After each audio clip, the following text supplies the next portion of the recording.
अस्सलाम वालेकुम। मैं उम्मीद करती हूँ आप लोग दुनिया के किसी भी खित्ते में इस चैनल को देख रहे हो इंशाल्लाह खैरियत से होंगे। अगर ये व्लॉग आप लोगों को पसंद आए तो प्लीज़ इसे लाइक भी ज़रूर कीजिएगा। खबरों में आप लोग सुन चुके हैं कि साबिक वज़ीर आज़म इमरान खान और उनकी अहलिया बुशरा बीबी के खिलाफ तोशाखाना 2 केस में सोने के एक नेकलेस की कीमत कम लगवाने पर 2 वादा माफ गवाहों की गवाही पर दोनों को 17-17 बरस कैद की सजा सुना दी गई है। ये दोनों वादा माफ गवाह उनके मिलिट्री सेक्रेटरी और एक दूसरे सेक्रेटरी हैं जिन्होंने अदालत में आकर ये गवाही दी कि इमरान खान ने उन पर दबाव डाला कि नेकलेस की कीमत कम लगवाई जाए। अव्वल तो ये कि इस काम के लिए पूरा एक अलग शोबा है और एक बाकायदा तरीक़ाकार होता है, तो इसमें मिलिट्री सेक्रेटरी और उनकी जाती अमले का जो भी दूसरा रुकन था उसका भला क्या काम था कि वो जाकर कीमत लगवाएं। दूसरी ये कि अदालत ने कैसे उनकी गवाही को सच मान लिया। अगर ये जुर्म था तो ये दोनों खुद शरीके जुर्म थे और वो कैसे सच्ची गवाही दे सकते हैं। लेकिन तोशाखाने से सामान लेना या उसकी कीमत लगवाना जुर्म के जुमरे में नहीं आता, इसीलिए पिछले 30 वर्षों से तोशाखाने से करोड़ों रुपए के जेवरात और गाड़ियां चंद 100 रुपए देकर लेकर जाई जाती रही, लेकिन कभी किसी हुक्मरान या उसकी अहलिया का नाम सामने नहीं आया।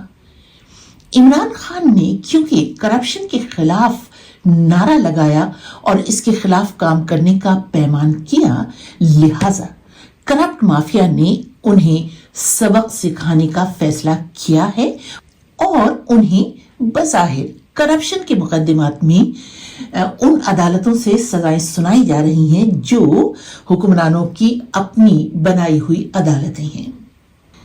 ये सुनिए, सोशल मीडिया पर ये डॉक्टर सिद्दीकी ने लिखा है, ये मैं आपके लिए पढ़ती हूँ। तोशाखाना 2 में पाकिस्तान के वाहिद अमीन और दयानतदार लीडर इमरान खान और उसकी बीवी को 17-17 साल की कैद की सजा सुना दी गई है। अल्लाह रहम करे पाकिस्तान पर और पाकिस्तानी अवाम पर, आमीन सुम आमीन। ये उस मुल्क में हो रहा है जहां अवाम की दौलत पर डाके चोरियां करने और अवाम को गोलियां मारने का ताहयात लाइसेंस लिया जा चुका है। लानत है ऐसे आका और गुलामों पर, आमीन। ये फैसला सुनाने वाले जज शाहरुख अर्जुमन ने ये भी कहा कि ये सजा पहले मिलने वाली 14 बरस कैद की सजा खत्म होने के बाद शुरू होगी। गोया इमरान खान और उनकी अहलिया को अब तक 31 बरस की सजा हो चुकी है और अभी तो 200 मुकदमात और पड़े हैं, तो सब मिल मिलाकर 200-250 बरस की सजा तो हो ही जाएगी। बज़ाहिर इंसाफ की कुर्सी पर जिस किस्म के लोग बिठाए गए हैं, हो सकता है कि वो ये फैसला भी सुना दें कि अगर इमरान खान सजा पूरी ना कर सके तो उनकी आइंदा नस्लों को ये सजा पूरी करनी होगी। इन सजाओं पर एक जुगादरी सहाफी ये कहते हैं कि ये सब सजाएं माफ हो जाएंगी अगर इमरान खान बंदूक बरदार चीफ के सामने सर झुकाने को तैयार हो जाएं, जैसा कि पहले नवाज शरीफ और बेनजीर भुट्टो के साथ होता रहा। तो लीजिए, इसी बात की तस्दीक हो जाती है इस ट्वीट से, और ये कहने वाले हैं सिंध के एक सियासतदान और इंसानी हुकूक के सरगर्म दाई मुस्तफ़ा नवाज खोकर।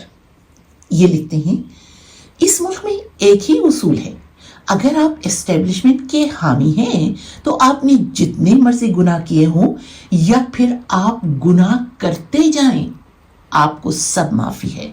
लेकिन अगर आप एस्टेब्लिशमेंट के मुखालिफ हैं तो आपको एक मुजरिम बनाकर सजा दी जाती है, बेशक कि आप कितने ही मासूम क्यों ना हो। इंतहाई अफसोसनाक अम्र यह है कि ये सब कुछ एक ऐसे मुल्क में हो रहा है जहां IMF की एक ताज़ा रिपोर्ट के मुताबिक 6000 अरब रुपए की करप्शन हुई है اور اس نے یعنی رپورٹ میں معیشت کی انتہائی سنگین زبوں حالی کو بے نقاب کیا گیا ہے، اجاگر کیا گیا ہے۔ اور یہ وہ ملک ہے جہاں کے نوجوان روزگار اور عزت کے فقدان کے باعث اپنے گھر بار اور اثاثے بیچ کر غیر قانونی راستوں سے بیرونی ملک جانے پر مجبور ہیں، جہاں وہ سمندروں میں جانیں گنوا رہے ہیں، جبکہ آج کل ایئرپورٹس پر قانونی مسافروں کو بھی انتہائی تذلیل کا سامنا ہے، انہیں جہاز میں چڑھنے سے روکا جا رہا ہے۔ پارلیمنٹ محض ایک ربڑ اسٹیمپ بن چکی ہے، اور 27ویں آئینی ترمیم کے ذریعے عدلیہ کو انتہا سے زیادہ کمزور کر دیا گیا ہے اور چند افراد کو قانون سے بالکل بالاتر قرار دے کر انہیں مکمل طور پر تاحیات استثناء دے دیا گیا ہے۔ یہ کہنا ہے تحریک تحفظ آئین پاکستان کے زیر اہتمام نیشنل کانفرنس میں پاکستان رائٹس موومنٹ کی نمائندگی کرنے والے سینیٹر مشتاق احمد خان کا۔ اور بس میں اپنا ویلاگ اس بات پر ختم کرتی ہوں کہ عمران خان کے کرپشن میں ملوث نہ ہونے اور کرپٹ نہ ہونے کی اس سے بڑی گواہی اور کیا ہوگی کہ انہیں توشہ خانہ جیسے کیس میں سزائیں دی جا رہی ہیں 17 برس کی، جو دراصل کوئی سرے سے کیس ہی نہیں بنتا۔ آپ لوگوں کی کیا رائے ہے؟ ضرور لکھیے گا۔ اجازت دیجیے، خدا حافظ۔